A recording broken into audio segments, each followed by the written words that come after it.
Welcome back. You're still watching Good Morning Namibia. As we continue off with the conversations this morning, nearly 40 million Congolese out of a population of about 100 million will go to the polls for the next presidential election on the 20th of December, with President Felix Tshisekedi seeking a second and final 5-year term in office. More than 20 candidates are vying for the top job in the country, and the elections come at a time when the DRC is experiencing security challenges in the eastern part as a result of violent fighting between the M23 rebel and pro-government soldiers and other armed groups in that part of the country.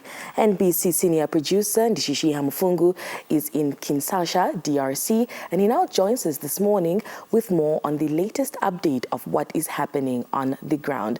Ndishishii, good morning, and thank you so much for joining us. Bonjour, Ndapewa. Thank you so much for having me. I hope you're well over there, and greetings to the team, and of course the Namibian nation as well. Yeah. We are doing well, thank you so much. Now, how would you describe the overall atmosphere in the DRC at the moment, and how are the preparations looking like ahead of the elections? Very much so, Ndapewa, pardon me. Morning, Elago, in studio as well. There's a great excitement around these elections, first and foremost. And Ndapewa, if you know, of course, the DRC has a very complicated history since attaining independence since 1960. Of course, being a former Belgian colony. But over the past 63 years, the DRC has seen a number of conflicts, a number of coup attempts, etc. And really, only in 2018 is the first time that we saw a peaceful transition in this country, and that happened, of course, between former President Joseph Kabila and the incumbent Felix Tshisekedi. But there is excitement around these elections because of what it means for the country. You know, democracy is finally being exercised. Democracy is finally taking a foothold here in the DRC. We heard from the Independent Electoral Commission of the country here, known as SENI, and they have assured the nation that, of course, they are doing all they can to ensure that this is a peaceful, a fair, and a transparent process come the 20th of December. The campaigning period is currently underway in Ndapewa, and I must say the entire Kinshasa town city, pardon me, is donned in campaign material. Campaigning ends on the 18th, just 2 days before the 20th of December election itself. And we're hoping, and that is the biggest hope of the people as well. We visited a few parts, spoke to a few people here and there. And they're really hoping that ultimately these elections is a peaceful process, even though in the midst of a raging conflict in the eastern parts of the country. Right. Ndishishii, we understand that there are 20 candidates that are vying for the presidential position, but who are some of the top candidates who are at the front of the race? Absolutely, of course. Number one being the incumbent, President Felix Tshisekedi. He is seeking a second term, Ndapewa. He has made a lot of promises this time around. He's anchored really his campaign around three keywords: unity, security, and prosperity, especially underscoring that security aspect.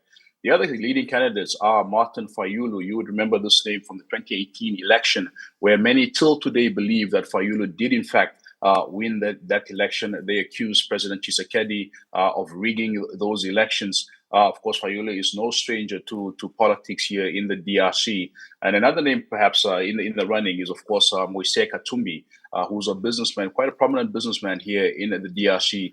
Has a lot of people, backing him as well. So those three names, Felix Tshisekedi, the incumbent, Martin Fayulu, and Moise Katumbi, are really the front runners in this presidential race in Ndapewa. And really, as I said earlier before, the hope is that ultimately this process does happen in a peaceful manner, and even after the election itself, that peace still prevails here. But those are the three names in the running here. All right. Now, the instability in the eastern part of the DRC over the past months remains a thorny issue for the country. Do you know whether the DRC citizens, pardon me, in this part of the country or in those parts of the country will be able to cast their votes come the 20th of December? Unfortunately, not Ndapewa, and that really takes away from this entire exercise. Due to the conflict, due to the presence of the M23 rebels in that part of the country, the government and the electoral body has seen it fit to rather not conduct elections in that area. Unfortunately, they are not able to, in fact. Just during the registration of voter process, some 30 electoral officials lost their lives, partly due to flooding, but also partly due to the rebels in that area. They have taken hold of some key towns in the eastern parts of the country, and it's said that they are moving further towards the country. But interestingly enough, Ndapewa, right now as we speak, as of Tuesday midday, a 72-hour peace sort of agreement came into force. You would perhaps also ask, why 72 hours and why at this particular time, even before the election? We're not sure about those particular details, but that remains in place until tomorrow midday, pardon me. So for now, there seems to be some kind of understanding between the local government and these rebels as far as the conflict in the eastern parts of the country is concerned. But no, elections will not take place in that part of the country. Matter of fact, the SADC Electoral Observation Mission is also here, and they will only be covering 18 out of the 26 provinces in the country. We also learned yesterday that, in fact, the SADC Electoral Head of Mission is Enoch Kavindela, who's the former Zambian Vice President, and he's the head of this SADC Electoral Observation Mission. He's, of course, appointed by President Hakainde Hichilema of Zambia, who currently presides over the SADC organ on politics, defense, and security.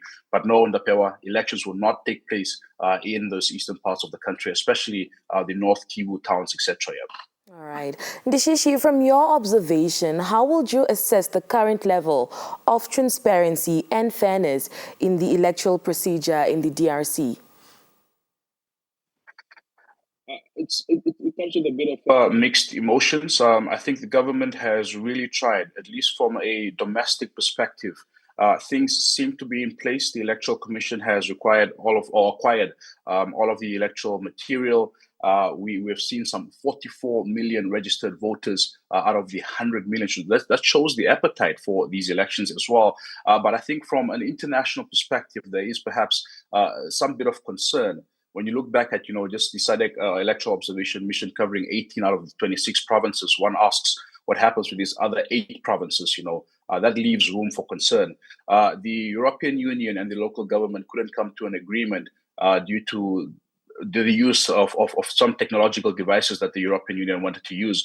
So as it stands, the European Union will only be providing 8 officials here in Kinshasa alone as electoral observers. Furthermore, the East African community is also not part of these elections. So there is perhaps a lack of oversight from neighboring countries, from the international community, as far as these elections are concerned. So perhaps in that respect, Ndapewa, one can be a bit concerned here. All right. Ndishishii, perhaps your final remarks before we let you go this morning?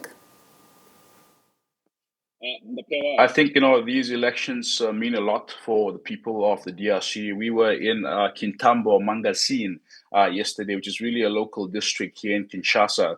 And many of the people are looking forward to these elections. 44 million out of 100 million population people have registered to vote.